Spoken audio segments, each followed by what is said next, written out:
This is Attorney Karen Jimeno. We'll start with some breaking news.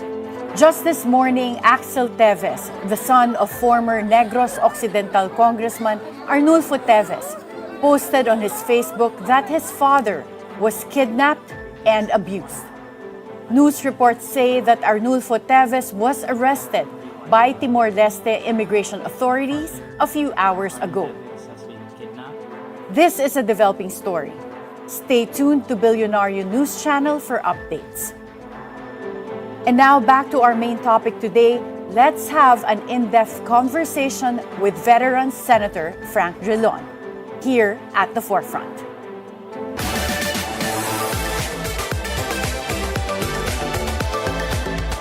Former Senate President Franklin Drilon weighs in on the shifting tides of Philippine politics following the midterm elections. As the Liberal Party regains momentum, let's get his thoughts into the implication of the cabinet shakeup, a reconfigured Senate, and the looming impeachment trial of Vice President Sara Duterte.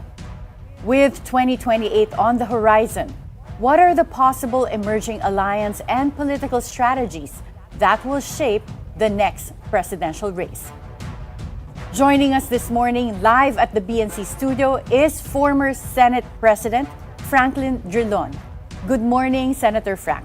Good morning, Karen. Thank you for having me again on Forefront. Thank you. It's always a pleasure to hear your thoughts, Senator Frank, and especially now with everything going on. Let's start with the resurgence of the Liberals in the midterm elections. What changed in the political strategy of the Liberals compared to previous elections? First, let us, look at the results. To me, the results indicated that the people just got tired of the bickering between the Marcos camp and the Duterte camp. And the Liberal Party, with its candidates, Kiko Pangilinan and Bob Aquino, offered an alternative to this bickering, to this very nasty quarreling between the two camps. And yet, many of the issues are not being addressed. You have jobs, people need jobs. The inflation, the prices are very high. There is a low income. There is corruption. And yet none of the candidates focused on this, except Bam and Kiko. Bam, if you recall, focused in education and jobs, and Kiko on food. And that's why their messaging resonated well with the population.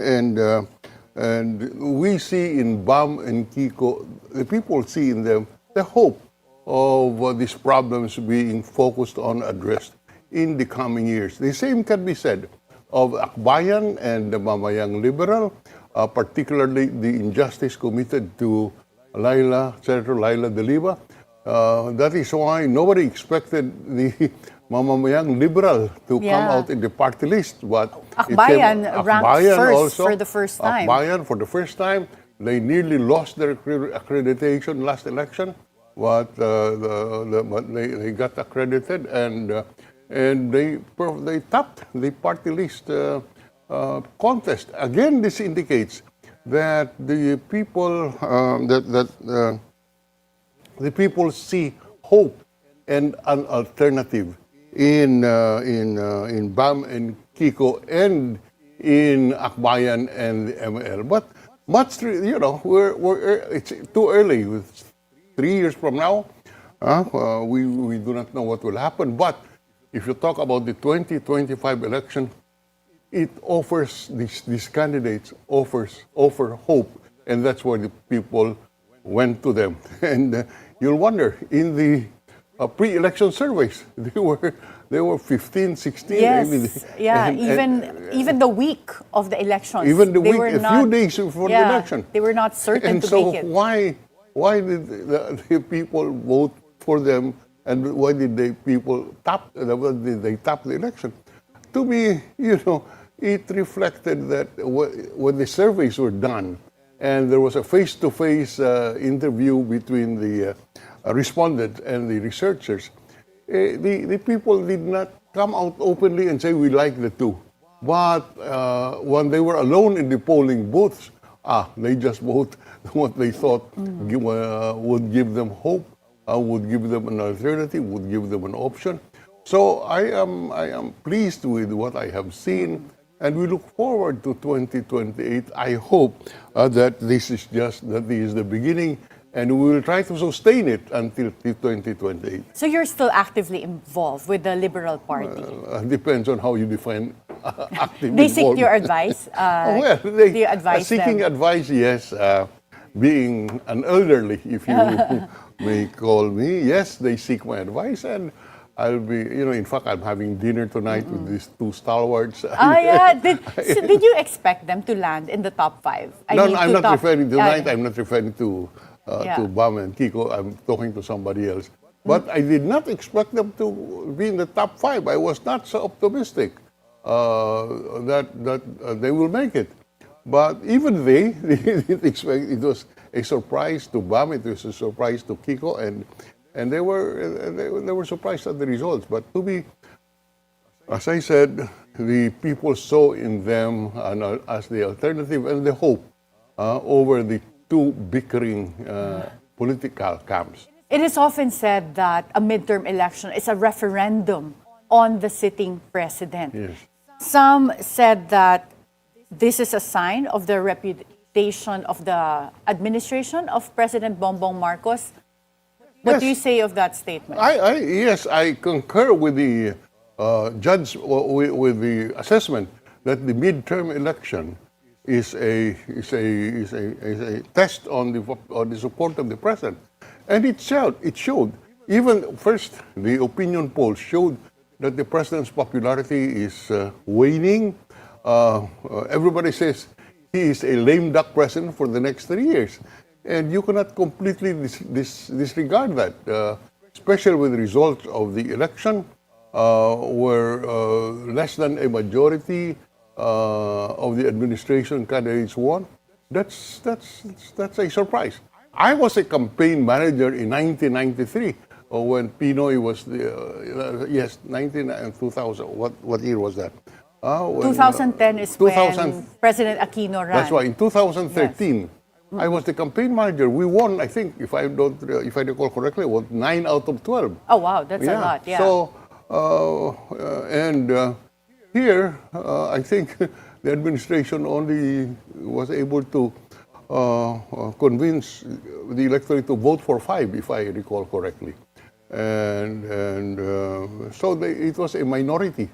That doesn't happen in a midterm election. That the administration gets a minority support from our people. When you say lame duck, as a sitting president, ano po yung implications of that? Do you mean that mahihirapan sila to form a slate in 2028, and what else? No, it basically means that he will find difficulty convincing the people and the Congress that to support their agenda. Because in the next 3 years, I'm sure there will be crucial issues that will come up. The budget, for one, is a yearly exercise, and he needs the support of Congress. And I think everybody will agree that this administration will find it extremely difficult to push for their agenda, given their perceived political strength at this point. Their ability to govern is put in doubt because of the results of the election. Well, right after the midterm election, there was what was called a complete reset. So this is the revamp of the cabinet. What is your observation so far? Well, the election, you can relate this to the election. What were the issues? The issues during the election and the issues today. You have inflation or high prices. You have the need of jobs. You have low income. You have corruption. These were the issues that we just heard in the last election. You analyze the revamp. Are these concerns being addressed with emphasis? I have my doubts. I don't see it. For example, in terms of inflation, terms of inflation, this is the number one issue. Concern, yes. Number one concern. And yet, agriculture is non-performing as an agency. I read the principal policy to be importation of rice, which is the basic staple. All they think of is how to import rice. Karen, I am not an economist. I know that importation is necessary today because of lack of production support. But have we seen any policy that will address this issue of lack of support for our agriculture sector? I don't see any. So do you Convince think me. right now there's still no feedback as to whether Secretary Kiko Laurel of the Department of Agriculture will be retained? Do you think he's That's someone that might need to be replaced? In my view, I am an ordinary citizen. I'm just looking at things. The judgment of the president is the one that counts here. I don't see Laurel addressing the issue adequately. For example, agricultural production. Does he support irrigation projects, which is a basic issue? Why would Thailand and Cambodia have the ability to export rice? It's because of the available water resources. The delta is there. What are we doing in order to address the issue of irrigation? Very basic. And, food security is very critical. And you have an agriculture sector and a team in agriculture which apparently is not conscious of the urgency of addressing food prices, particularly palay. So that's one major concern that you see, Yes. yung lack of performance in agriculture. The economic team has been kept intact. Do you think this is a smart move considering that you're right, inflation is the number one concern for Filipinos? Even in the recent survey, yun pa rin yung lumabas. Yes, yan pa rin lumabas, inflation. Yes. The economic team can only do so much. The key is with the line agencies. The economic team would set policies. Yes. But the execution will be in the line department. And I think, I would agree that we maintain this economic team. You agree that it should be maintained. Yes, So in your opinion, for example, NEDA Secretary Arsenio Balisacan, scale of 1 to 10, we can go through this very quickly. How would you rate his performance so far? Oh, he's above average. Above average. Yes. So kung sa 10 po. I don't want to do that. Okay, so above average. That's but fair. He's doing Okay. he's trying to do his job. He's Yeah. experienced, decente pong taong yan. Oh. Yes. Oh, and he worked under the Pinoy cabinet, right? With Yes, President yes. Aquino. I know him quite well. Yes. Si Arnie. So may experience talaga siya. What about Department of Budget and Management Secretary Amena Pangandaman? Yeah, I work with her in the Senate. Okay. She's okay. So okay din. Okay, so far mukhang mga good performers Maayos naman. We naman have yan. Finance Secretary Ralph Recto and he replaced Secretary Ben Diokno. Yes. So he's only been there in about what? A Less year. than 2 years? A year? Yeah. About a year? A year and a half. Now, again, he was a colleague in the Senate, and he knows his job. So I hope that his views prevail. He's a very realistic and practical economist. He learned his economy in the fort of the hard knocks. Okay. Yes, So, okay then. matino po yan, oh. DTI Secretary Cristina Roque, and she replaced Secretary Fred Pascual. So she's only been I in do her not post know much less yet than a year. about the Secretary of Trade. She's new in government. Yeah. I would not pass judgment on her. So give her a chance. Give her a oo. chance, yeah. But jobs is one of the major concerns. Yeah, So but the kailangan... Department of Trade does not create jobs. Yes, yeah. They support the businesses that create yes, jobs. Yes. What about Frederick Go? So it's the first time in recent history that we have a special assistant to the president on economic affairs.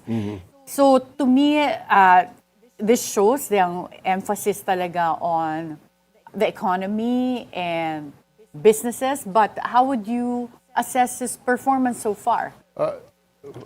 Frederick Go is a competent bureaucrat, but I think he should head a line department. Being a presidential assistant to the president is very advisory. You cannot have direct supervision over the sector of the financial of the finance sector. But he's competent. They should be able to use his talent better. But right now, he is an advisor. And I tell you, Karen, I was in the cabinet for 9 years. I was in the Senate for 24 years. Iba yung line function at saka advisory function. He's an advisor on economic affairs.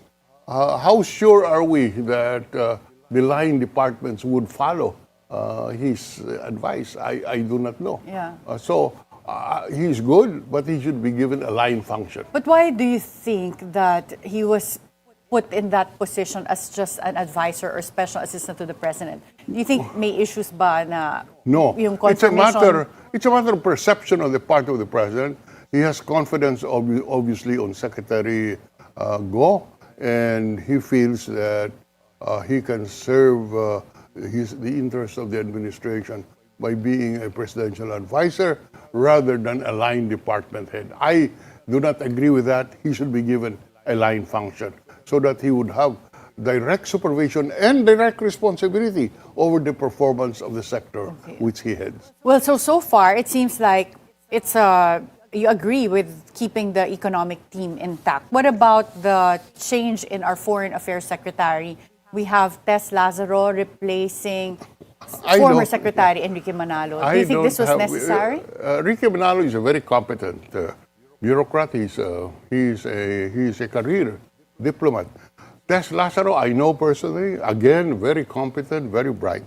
So both of them are competent. Again, foreign policy is an area which the president runs exclusively under our constitution, as you know. He's the chief architect, and it's a question. The president is the chief architect of our foreign policy. It's a question of trust and confidence on the part of the president. The principal issue today in foreign affairs is the matter of West Philippine Sea, and I think the Secretary Manalo has been pursuing the issue correctly and with vigor, and I am sure that in the United Nations, he will be able to promote the interests of the country, particularly on the West Philippine Sea, with equal vigor.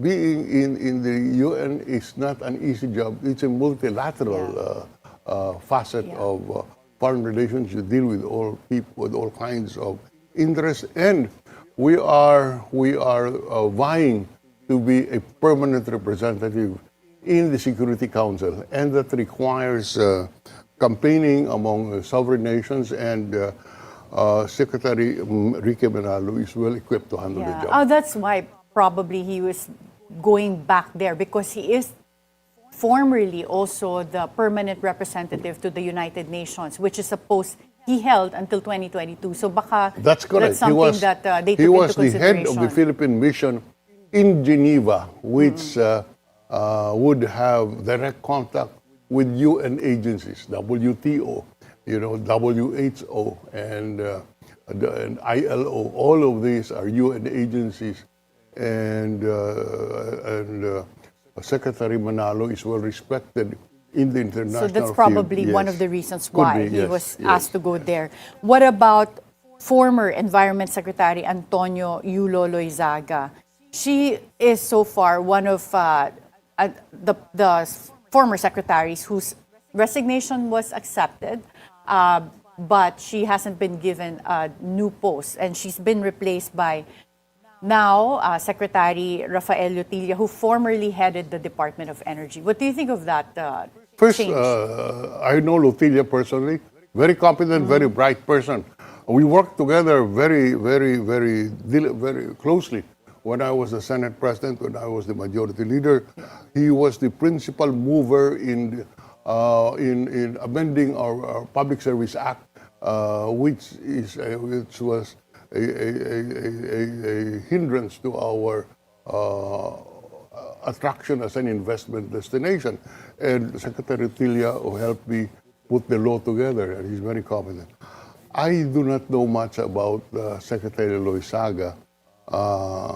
Well, I do not know it for a fact, but I read somewhere that She was more attending foreign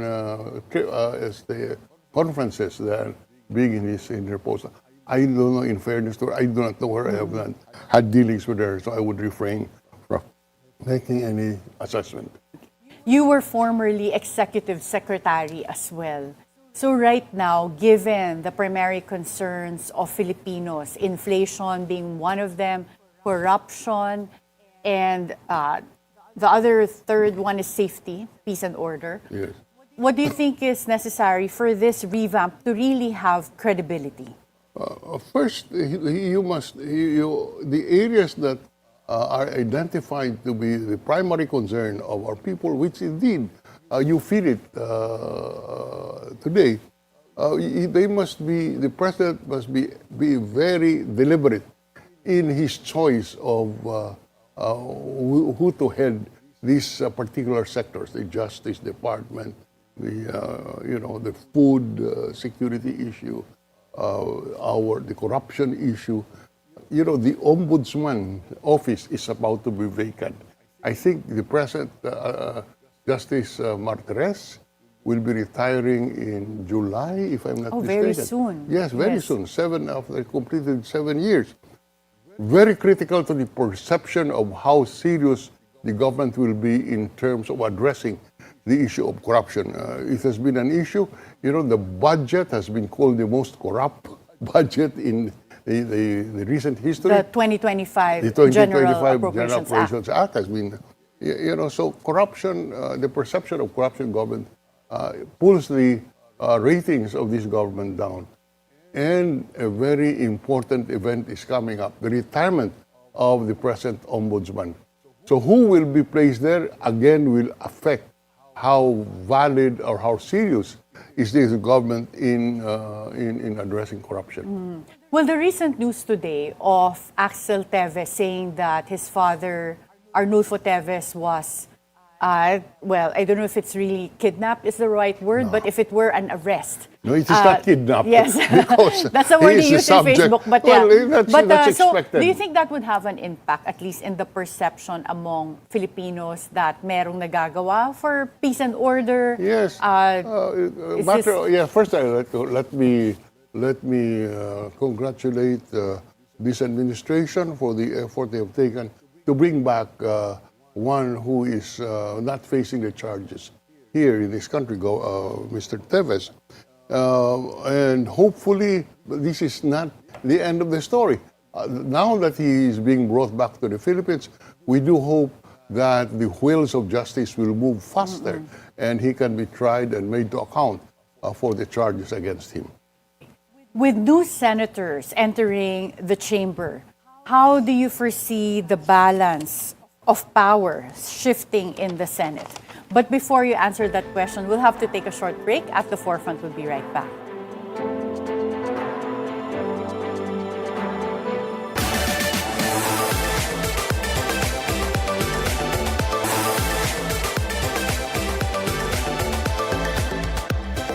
Welcome back at the Forefront. Senator Frank, with new senators entering the chamber, how do you foresee the balance of power shifting in the Senate? The most difficult job insofar as the political arena is concerned is that of the Senate President. Why? Because we have no political party system. The Senate President is subjected to daily pressure by 24 political parties.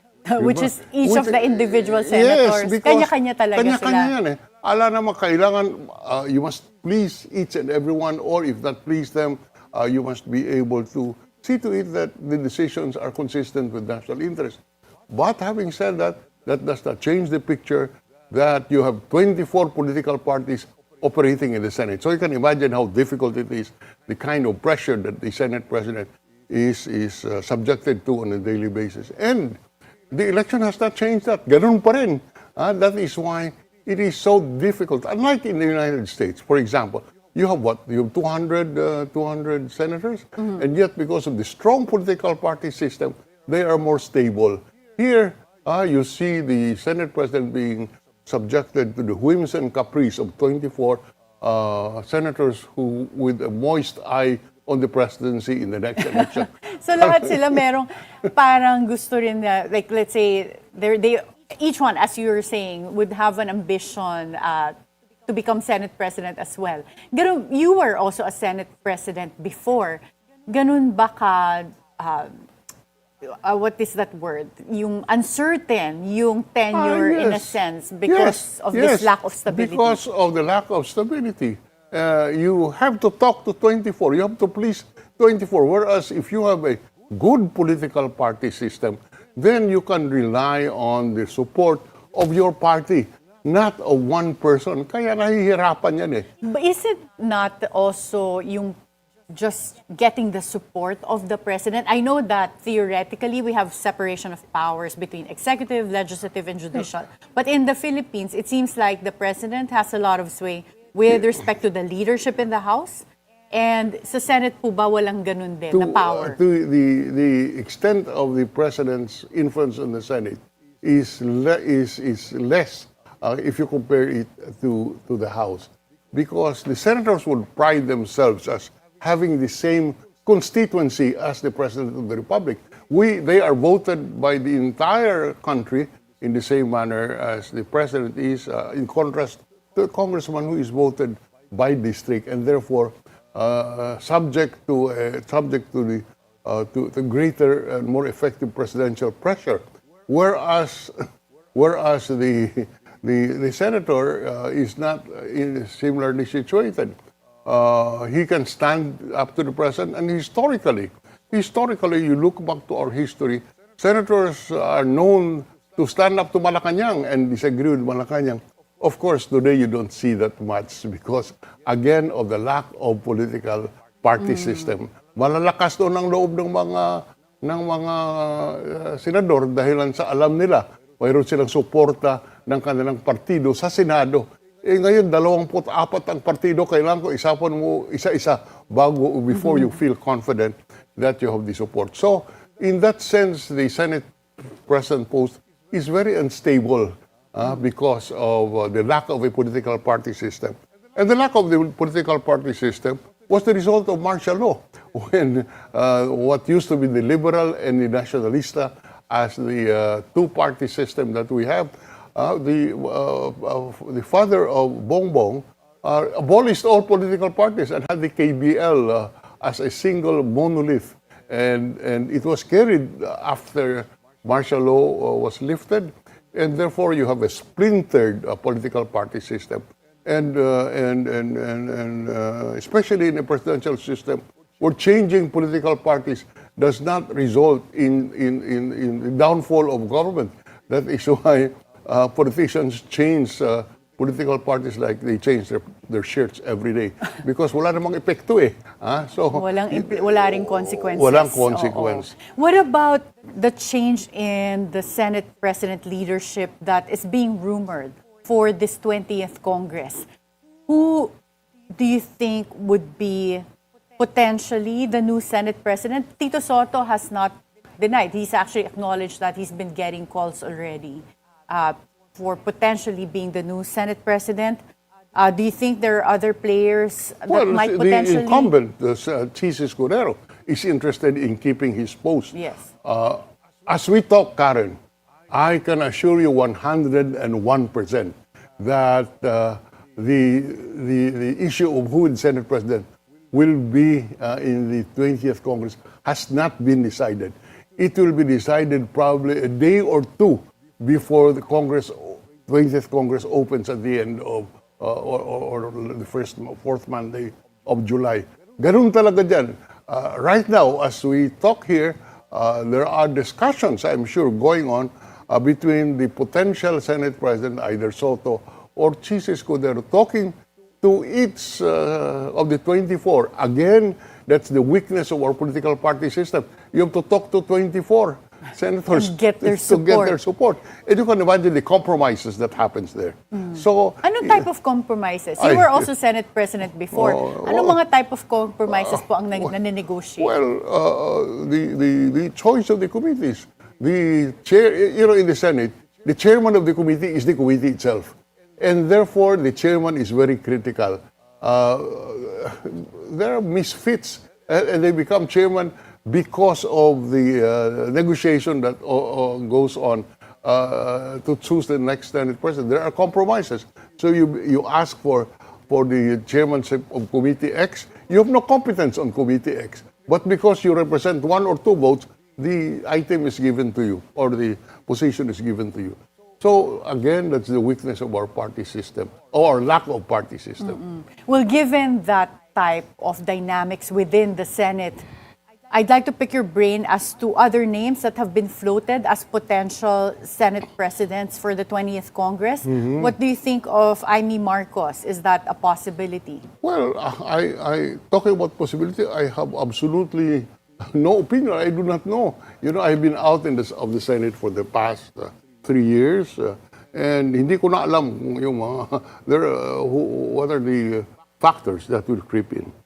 Rodante Marcoleta, he's going to be a newbie in the Senate. Okay, by tradition, without touching upon the competence of Marcoleta, I still have to see a newbie or the most junior senator aspire for the Senate presidency. There's no Never such thing. happened pa. Never happened before. Interesting. Yes, never happened before that, a newbie or, you know, when I was new in the Senate, I was asking the older ones, I can't remember who, asking for their advice, how to handle my being a new senator. You know what they told me? You listen first. You listen for 6 months before you open your mouth. So, that indicates, you know, the tradition of seniority in the Senate and the fact that you have to learn. You have to listen first. With the now composition of the Senate, what do you think is going to happen to the impeachment, the impending impeachment trial of Vice President Sara? Mark my word, there will be no trial in my assessment. There will be no trial in the impeachment court because Vice President Sara, correctly, as a lawyer, would not want to start a trial. Because once the trial starts, you do not know how it will end. Karen, you were involved as part of the defense team of President Erap Estrada. Of Corona. Chief Justice Corona, yes. You'll never know what will happen in the course of the trial. Yeah. You'll never know what comes out as evidence, and therefore, you'll never know how the senators will vote, how public opinion will be swayed, which is a factor in the impeachment trial. How is this, in my opinion, will this be prevented? What will be prevented is a trial. The impeachment is there, but the trial will, in my view, will never happen. Because if I were Vice President Sara, I would immediately put up front at the start of the trial, issue of jurisdiction. Very simple question. Would the senators of the 20th Congress have jurisdiction over allegations and complaints filed in the 19th Congress? If you look at the calendar put out by Senate President Escudero, you will notice that yes, the impeachment process will start, I think, in June 2. In June, yes, June 2. yes. But if you look at it, what will happen on June 2? There are many preliminaries, answers, etc. The actual trial, I think will start in July. July. Yes. No longer this, the present Congress. So if I were Vice President Sara, I will immediately question the jurisdiction of the 20th Congress. Now, the first body that will decide that is the impeachment court itself. Now, in the impeachment court, will decide one way or the other, it will end up in the Supreme Court. So the issue of jurisdiction will have to be tackled in the Supreme Court, and I am not aware of any precedent which we can rely upon. Yes. So, But that's really interesting because there's also a pending case in the Supreme Court right now questioning whether this impeachment can prevail because of the fourth impeachment being the one endorsed by Congress. So there are a lot of legal issues. And the issue that will confront them is whether the 20th Congress can try a case where it was started and filed by the previous Congress. Now, maybe you want to ask the question: will this will fit the agenda of the president? You know, the headlines today said, BBM insists, I don't want VP impeached. So this sends So a this signal. came out just today Yes, that the yesterday. president said yes, ayaw niya ng impeachment. ayaw niya ng impeachment. So, if I were a senator, I am looking at the president as my political leader, he says, I don't want impeachment. How do you think my decision will be? So are you saying that the senators will listen to the signals of the president? Because it seems like Congress did not listen to that.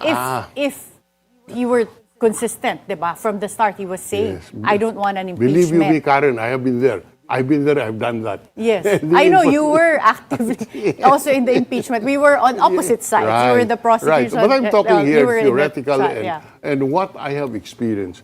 The president, in being the political leader, would have much of an influence on the impeachment proceedings. Whether or not he will succeed is another matter. But that he will take a look at it, etc. But And you know, Senator let Frank, me yes. finish. The way I read it today, Karen, regardless of the merits of the impeachment complaint, the president supports what is popular. Regardless of the merits of the impeachment complaint, the president, to me, supports what is popular. What the recent Pulse Asia survey showed, at least half of the entire nation, 50% of the Filipinos, do not support the impeachment.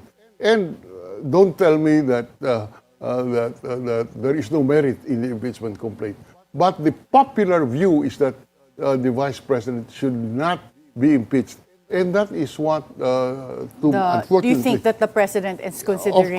Of course, it fits his agenda. Yeah. Because, look, Karen, in my view, there are no numbers in the Senate to convict Sara. There are no numbers. Currently, the composition, they yes. don't have enough votes to convict Vice they President need 16. Sara. I don't think there are 16 there. So that is why a good excuse would be to come out with a ruling that there is no jurisdiction, and therefore the case will not be tried. So your fearless forecast is that there will be no impeachment trial. That My this could fearless be, forecast is that there will be no impeachment trial that this could be dismissed on a procedural issue. on a Jurisdiction. jurisdictional issue. Yes. Back in February 2025, you said that the president could call Congress for a special session, Right? and not doing so would make him lose credibility. He did not call for a special session of Congress back in February up until the elections. And it looks like he's not going to do that until magpalit tayo to 20th Congress. Do you think that the president lost credibility by doing that? No, I don't recall. Well, he has lost political clout. He has. I don't think he gained politically. He did not widen his support, but he was very conscious of the public opinion that he has not considered seriously the merits of the impeachment complaint. And you know, to me, the rule of law should, as a lawyer, both of us are lawyers, and it is important to us that you decide on the basis of what the law is, or what the evidence is. Well, Senator Frank, back in February, you also said, and I quote here, kasi hindi naman mangyayari ang impeachment kung ang political leader ay hindi papayag. Yeah. So, sa inyo pa, in your opinion, back in 2012, during the impeachment trial of Chief Justice Corona, si President Aquino wanted that impeachment. You were in Senate that time. Is that something that he was pushing for? I don't recall President Aquino saying, I don't want an impeachment. O, kabaliktaran, gusto niya ng impeachment. Because, you know, you can rationalize it as, this is a process provided under our Constitution. This is a process that our Constitution authorizes as a way of making people accountable for their misdeeds. So he never said, Na ayaw niya, don't yeah. want- But in this case, kayo po, anong assessment niyo? President Bongbong Marcos does not want an impeachment from the start, or palagay niyo ba ngayon he's saying that because, like you said, they don't have the numbers in Senate? I can't answer that. I cannot, I can only answer on the basis of what we have seen so far. Before the election, the president, to me, had a better chance to pursue his policy of making Vice President Sara accountable for all those charges and giving her a fair trial. He had a better chance. But today, after the election, I think everybody, those in the who are aware of this, will tell you that getting the vote is very difficult. Getting the 16 votes is very difficult. So, in that sense, the president politically said, anyway, the popular opinion is that Sara should not be impeached, should not be tried. And so I take that position. I am not keen on having her tried in the impeachment. So that's court. your analysis. Yes. Okay. I know this is still very early to ask, but just to pick your brain, who do you think can be presidential contenders in 2028? But before you answer that question, we'll have to take a short break. At the Forefront, we'll be right back.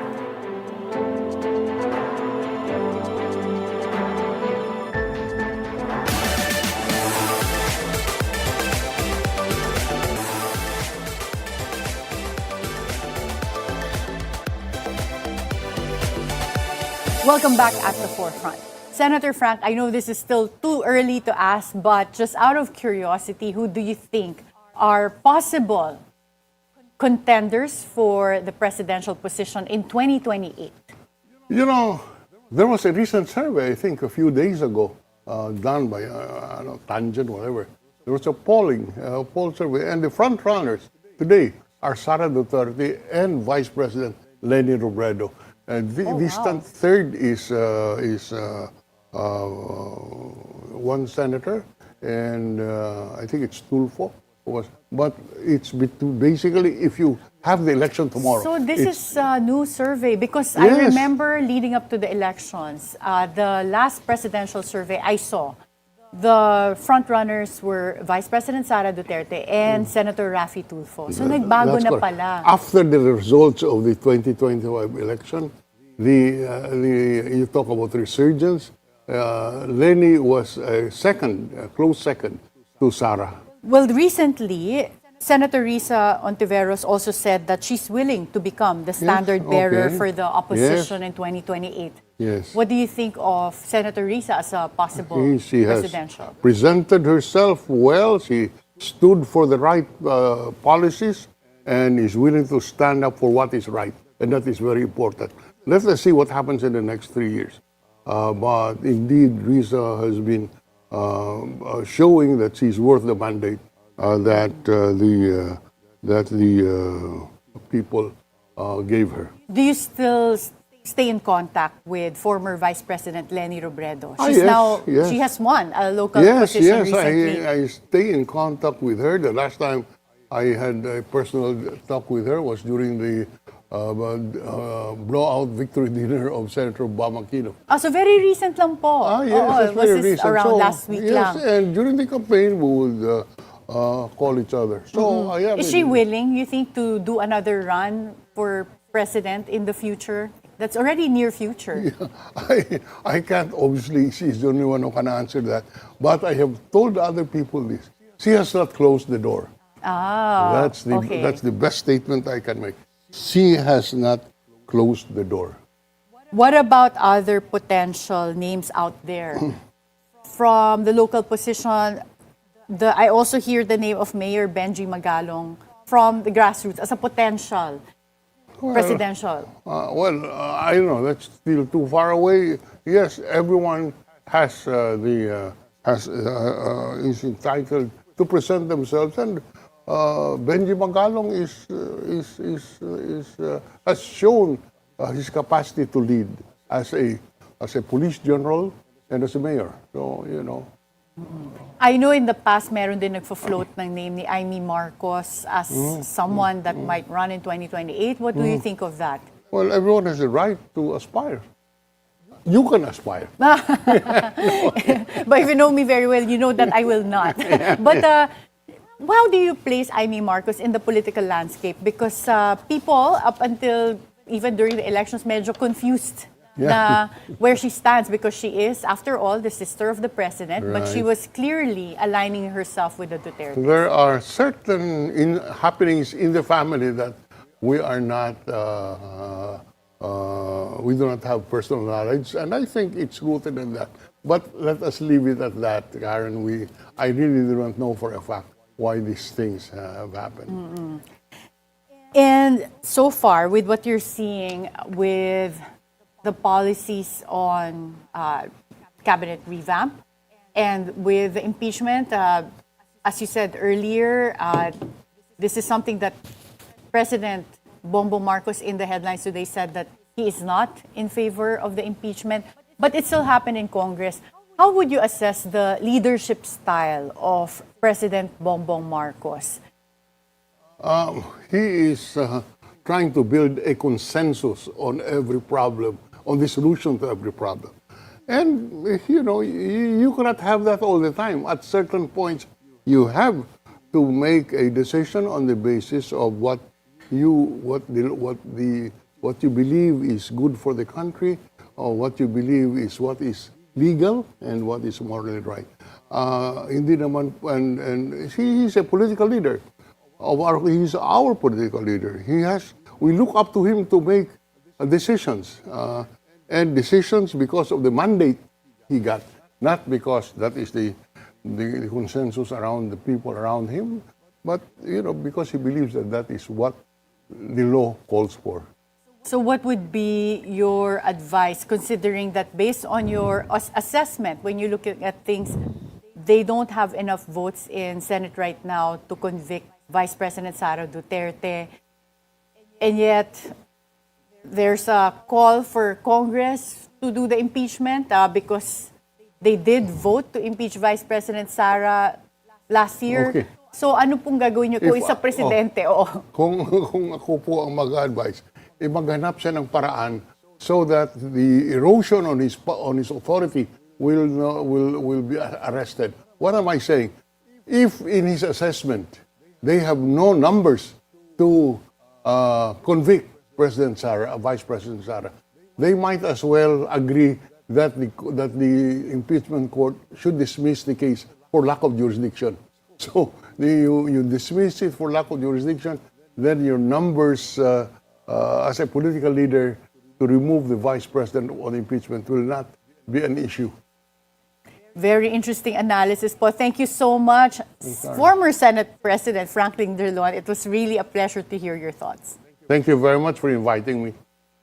As the political winds shift and the 2028 horizon draws near, Senator Franklin Drilon's words echo with the weight of experience and urgency.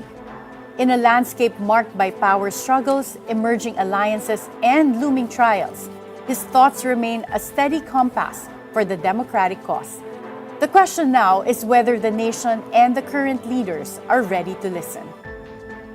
Be timely informed, be insightful of the news, always stay at the forefront. Join us again tomorrow for another meaningful round of conversations. This is Attorney Karen Jimeno. Thank you for spending your hour with us.